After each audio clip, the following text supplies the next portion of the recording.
Cervical radiculopathy treatment, what you need to know. The spine is one structure, but it has three main sections. And one section, the cervical spine, which is your neck, the thoracic spine, which is like your middle and upper back, and the lumbar spine, which is your lower back. The cervical spine has very significant roles, and the first role is to support the weight of the head and to facilitate function by turning your head side to side, looking up and down, and looking and lateral bending.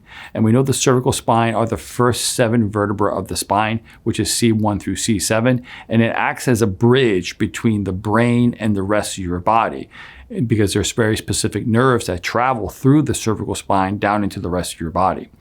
And when we look at radiculopathy, we know the brain is constantly sending messages through the spinal cord in tandem with the body's central nerve system. And we know it's sending messages out through the spinal cord, throughout the spinal nerves out that branch off to different areas of the body. And we know that there's 31 pairs of spinal nerves. And when these nerves are stressed in a negative way, they can become irritated, they can become pinched, they can become inflamed, they can become compressed, but they also start to compromise its very nerve function. And it's when these nerves are affected in a negative way is when it can affect neurological function. And therefore, if you're affecting the cervical spine nerves in a negative way, this is where we diagnose somebody with cervical radiculopathy. And this is when the nerve is being stressed in a negative way and is causing a very number of symptoms, normally in the upper body, arms, hands, and neck. Now, the symptoms associated with cervical radiculopathy can range from very mild to very, very severe. And radicular pain can be felt anywhere along the nerve pathway. So once the nerve exits, it can affect anywhere down. So you can have cervical spine radiculopathy and only have pain in your hand because the nerve that's being affected is coming from your neck and it's affecting the nerve area that controls your hand. You can only have hand pain, and you think you may have a hand problem, but it could be a result of cervical radiculopathy from your neck. In addition to this, you could have neck discomfort, you can have neck stiffness, you can have shoulder stiffness, you can have pain in the upper chest or the upper back, and most commonly you can have like pain or weakness or numbness in your hands. The location of the radicular pain is determined by the location of the nerve that's being affected. And most commonly radicular pain is more one-sided. You feel more one side than the other, but that's not always the case, because if you can have central spinal cord pressure that can have bilateral pain. Now, cervical radiculopathy can also affect sensory issues, like I mentioned. It can not just be pain, but it can be a tingling sensation. It can be numbness. It can be loss of muscle strength, loss of muscle gain. Like you can see muscles actually become weaker, and you can actually have loss of coordination and control of different parts of your body if the stress to that nerve is enough. Now, some of the most common causes of cervical radiculopathy tends to be, number one, is something called spinal alignment. Once there's a misalignment in the spine, we know that the spine is now susceptible to stressing the spinal cord and nerve in a negative way. And like I mentioned, it can be through inflammation, it can be through compression, it can be through stress, through stretching, but whatever, it can affect the nerves in a negative way, which can lead to this radiculopathy. In addition, once the spine's out of alignment, it can lead to spinal degeneration. Just like an unaligned car, we would expect a tire to degenerate faster than the rest of the tires because of the unnatural weight bearing. The same thing can happen after misalignment, that we can have general spinal degeneration of that area of the cervical spine.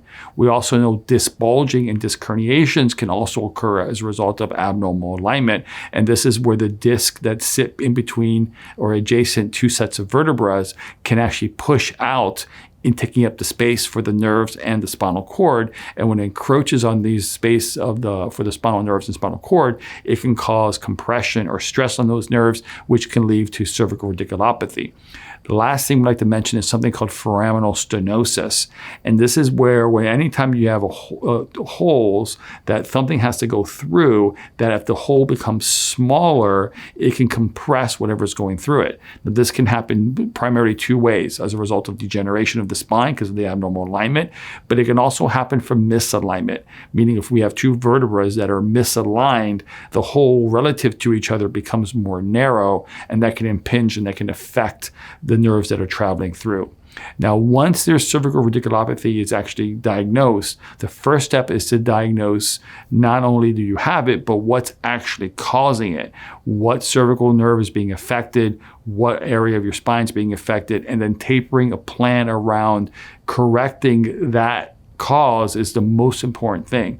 And normally we're looking at misalignment in that area. We're normally looking at restoring normal alignment, improving disc health, improving motion and function of those areas, and really to address the underlying cause of the nerve pressure or nerve stress in the cervical spine. Now, we know lifestyle guidance can be a key facet to treatment, particularly if there's some obesity or a sedentary lifestyle or chronic poor posture or repetitive movements that lead to spinal misalignment or causing excess spinal pressure or degeneration. We know changing these lifestyle things can have a very significant effect on spinal radiculopathy and spinal and neck pain. And also different physical therapies can be performed to strengthen the muscles and tissues around the spine. And we also know things that to help improve posture can definitely help.